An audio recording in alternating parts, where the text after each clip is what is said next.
Kajal is here. Hey, how are you? Good, thank you. How are you? I'm very well, thanks. Good to see you after such a long time. Happy New Year and everything. Thank you. Happy New Year to you too. But how is business now? It's good. It's Yeah? good. Yeah. No, we've been dressing pretty much all the DJs Yeah. and all the music people. If you've noticed, everyone's wearing our caps Yes. now.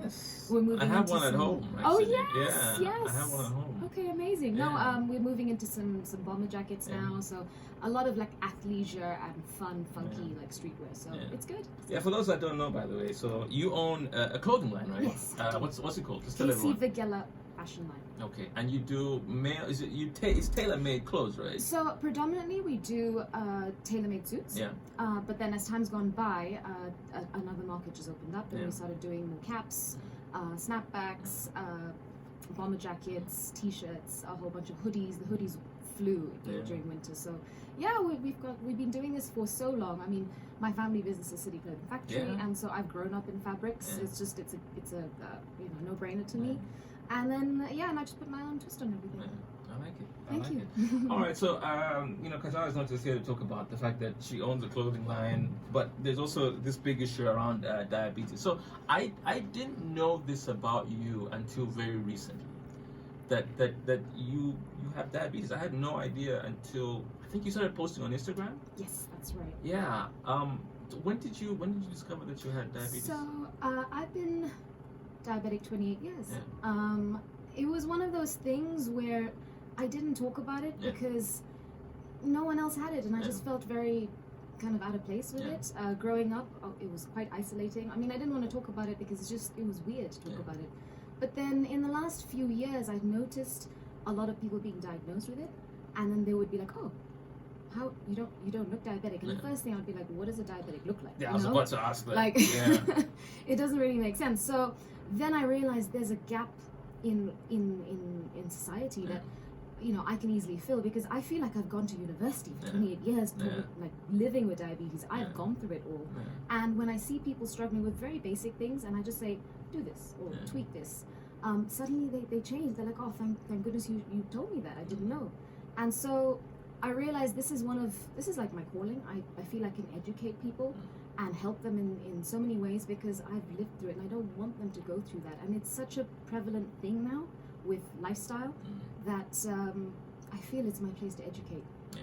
So my family, a lot of my family members, my brothers, a lot of them have sugar issues. Yeah. And so when you said something that you said here about tweaking this, tweaking that, and then people saying, "But you don't look like you have diabetes," that always surprises me, because what does someone who has diabetes supposed to look like? I know. Yeah. I'm just like, what does that mean? I mean, it really. But that's the perception I had as well of you. When you posted, I was like, wait, she doesn't look like she's got diabetes.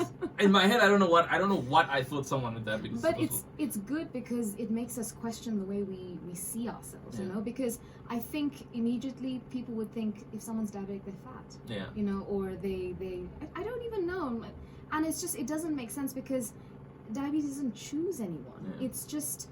So I want to explain that there's two types. I think a lot of people nowadays don't realize there's two types. So I've got type 1, which is insulin dependent. That means the pancreas does not produce any insulin whatsoever. And it's not hereditary or anything. It's not because I ate too many chocolates when I was young. It literally... So there's no real explanation or theory till today. They say that maybe if you've had like a viral infection of some sort, so the immune system feels like it's going to start attacking its own self. So that's type 1. So with me, anything can affect my sugars, from stress to too much work to too little food. I walk a little extra today. Even menstrual cycles, hormones, it goes all over the place. So for me, it's a little bit more on the volatile side. But what we're seeing nowadays is type 2. So type 2 is kind of wear and tear of the body. The pancreas, like I always compared the body to a car.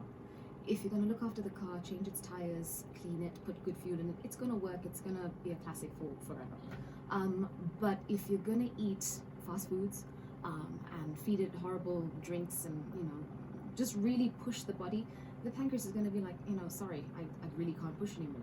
And so that's what we're seeing now with type 2. You can control it with medication, tablets, but really I always say you can look after it with lifestyle. Just look after yourself and be healthy, because you only get one body.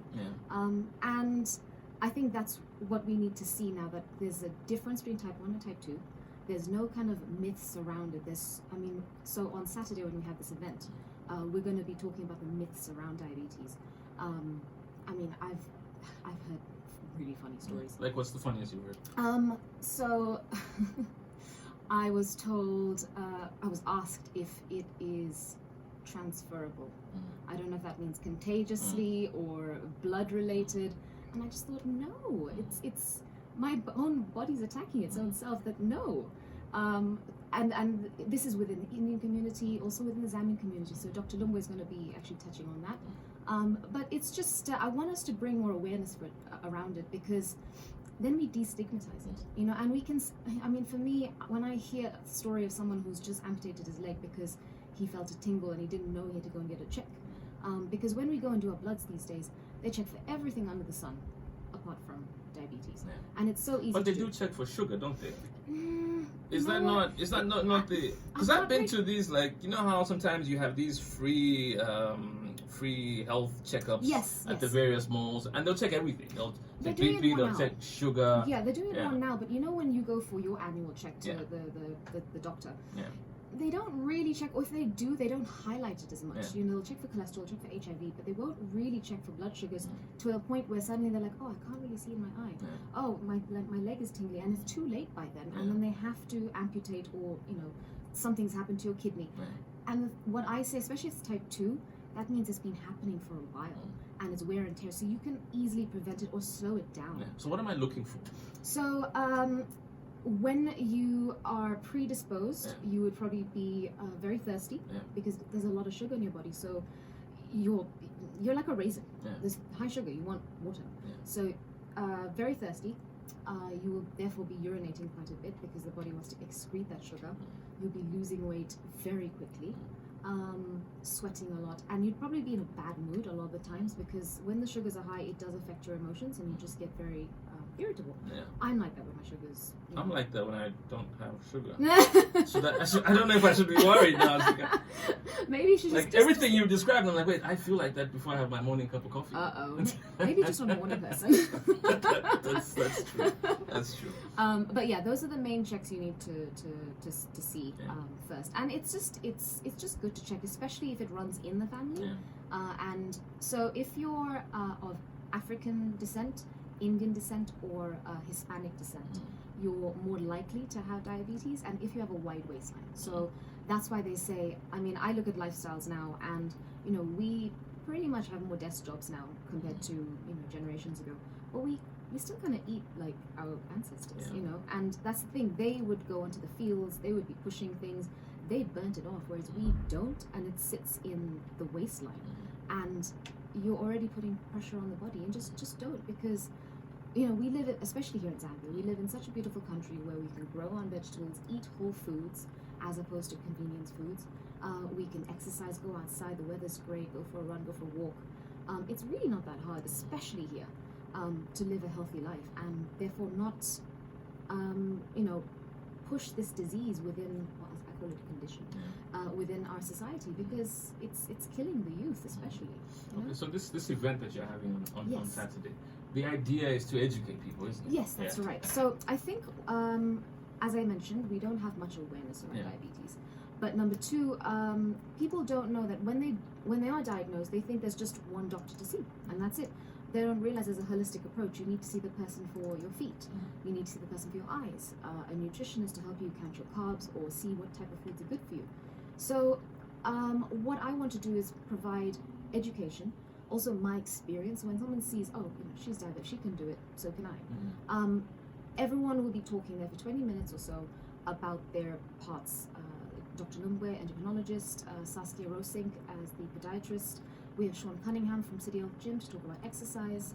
We have a lady called Sonal Desai. She's a yoga instructor, and she does meditation. So stress is a huge thing in our society. How does stress impact your sugar levels? So when I'm stressed, so all these funny hormones like cortisol, adrenaline, all of that comes out.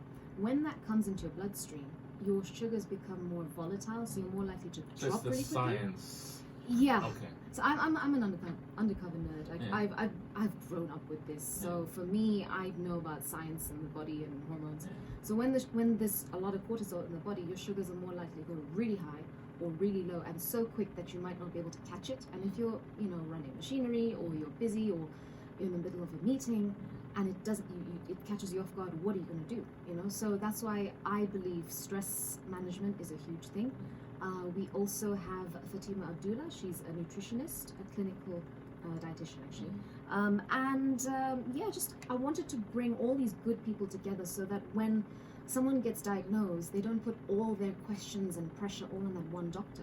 And it's all free. It's a half day. It starts at 2, finishes at 5:30 at CFB.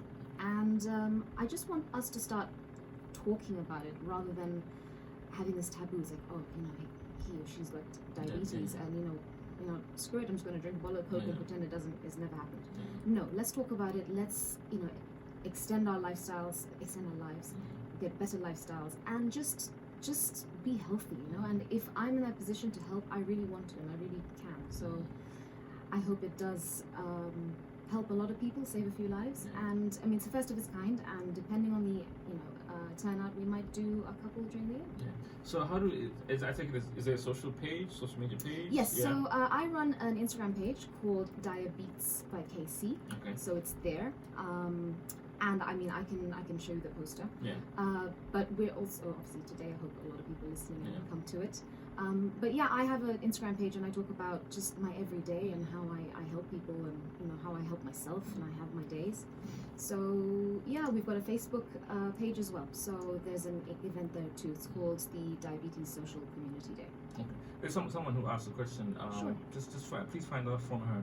How often do you check your sugar levels in a day? So I have a new system. I used to do pinpricks, but the thing is, because I work in a factory and it's very dusty and I'm running around like a crazy person, hence I'm not at the store all the time, I don't do the pinpricks anymore. I've got a sensor which is on my arm. You can't see, it's under my jersey, and it kind of scans over, so it tells me the number that it is right now, my blood sugar. And then it gives me a graph of what's happened in the past 6 hours. So I kind of know, okay, what did my breakfast do to me? And then it gives me an arrow to tell me if I'm going to go up or down. Again, this is extrapolated information, so it's not 100% accurate, but I mean, it gives you a rough idea. So I can easily check my bloods from twice a day to 50 times a day because that machine is in my arm. Yeah. And because I think you constantly have to readjust what you eat. All the time. And your perception about food has changed completely. Completely. Yeah. I mean, I used to believe that oats was the best thing for me. Yeah. But one thing us in the diabetic fraternity, we've all said that oats shoot our sugars. And they do. I mean, within an hour or two, my sugars can go from 6 to about 14. But then, with another hour, it's back down to 6 again. So, thing is, in the past, we wouldn't be checking what's going on in between.